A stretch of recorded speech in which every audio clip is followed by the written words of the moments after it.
we're doing our presentation project all at the same time, right? So, Okay.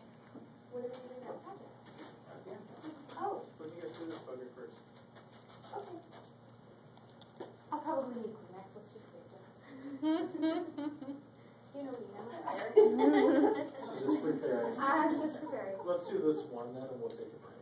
Okay. Okay. I'll make it quick. No. Introduce yourself. I am Tessa.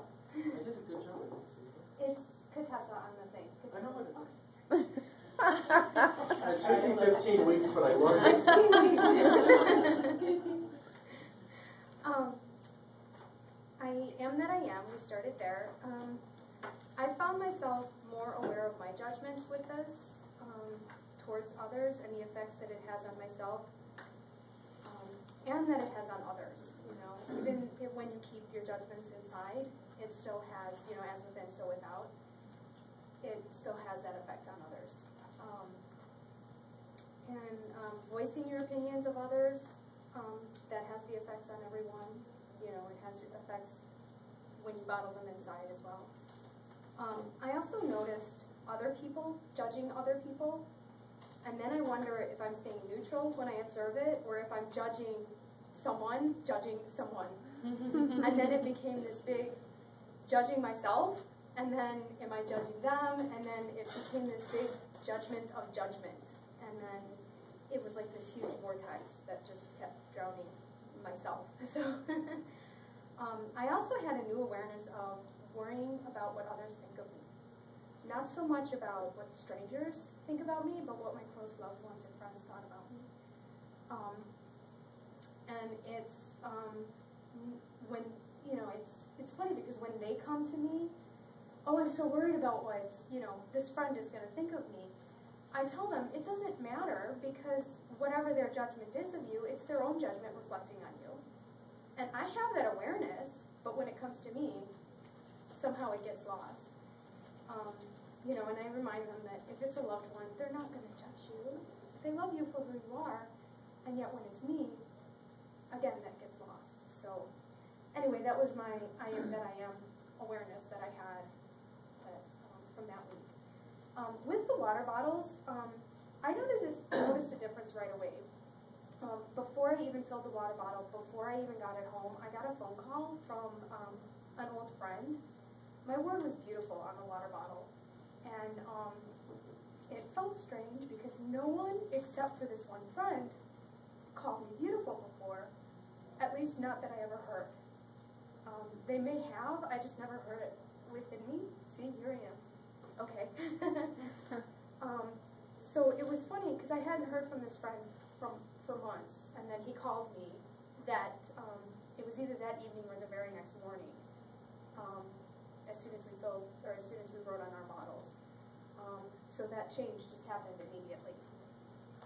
And then I shared in class about the difference with my fish tank and the water, and I don't know if you guys remember that story, but you know, I'll save time. Affirmations have been a huge part of my life, and they are still a huge part of my life.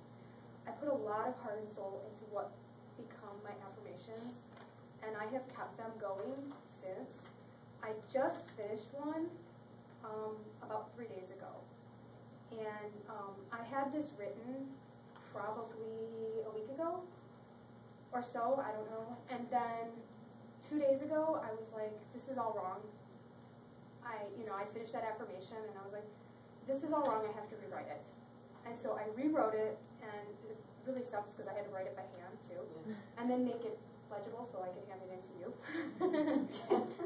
And then everything changed right before we went into Reiki this weekend. And I was like, I have to rewrite this all, and then the affirmation, I'm waiting to start a new affirmation based on everything that's changing. And I'll get into a little bit more of that in a minute. But anyway, with the chakras, I had my own way of working with the chakras. And then, I don't know if you guys remember me talking about how I painted my toenails in order to what chakras I was doing.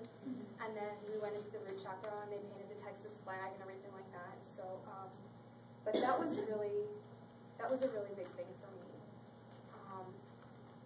Let's see, the second week, the first week we talked about that. The second week was, I I worked on the heart chakra. I was doing some chanting. I wore green. And then all of a sudden I was telling people things. You know, I was working on the heart chakra, but just things were just coming out of my mouth. I was sharing things with people, and like my voice just completely opened up, and I wasn't expecting that because I'm working on the heart, not the throat chakra. But I remember you saying that when your heart goes, the throat goes. So that was real big for me. The yoga week wasn't very effective for me, but I do yoga a lot anyway, and I'm kind of YTT'd out. So that could be why as well. But what was really effective for me was the painting we did in that chakra week. That was really awesome. I had a hypno session with someone outside of this class, and it was really amazing. After that hypno session, I went home and I used that painting, the paints that you gave us, and I painted the vision that came to me in that. And so I appreciate what you did for us there.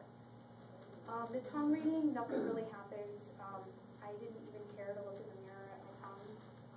That was the week I had that big exam I was stressing over too, so it probably, I just didn't do anything about that.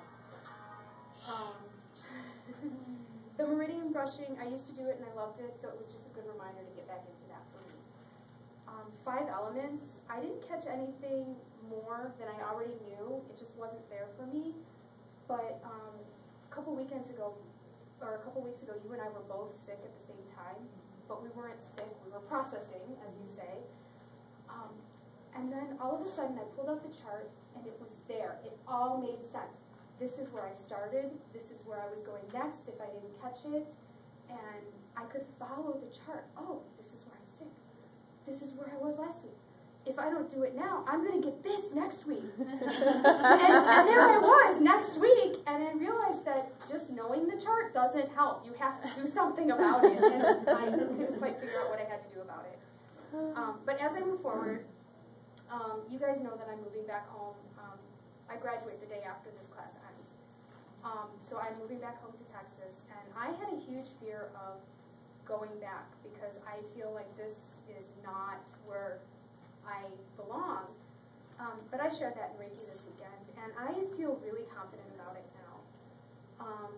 I also was really, really scared about doing this and everything, and I learned something in Reiki this weekend, and I know that this isn't this class, but I believe that we're all put in this right place at the right time for everything to connect. And in our class this weekend, we said, I am that I am. And it kind of made it all full circle for me and brought it all together. And something we learned was the more secure you are in your foundation and the more that you know where you're at, the more people are going to fight against you. And I'm sorry, this is really touching for me and difficult. I feel more stronger now than I have ever felt. Interestingly enough, on here it says that I'm going to work on my solar plexus because I feel like I'm not strong enough. And that's why I'm wearing yellow. This is the only yellow I have. And just this morning, as I was preparing for this, my close group of friends that I have on the internet, they all came crashing down, as I feel, on me. Some in support of me, so many against me, and there was this whole big mess, and it dawned on me that this is where it's at. This is me finally feeling strong and ready and solid in my foundation and with who I am. And there it was, that this is the resistance I am meeting. But I'm there and I'm ready, and I can do this. So there it is, and here's my tears, and that's where I'm at.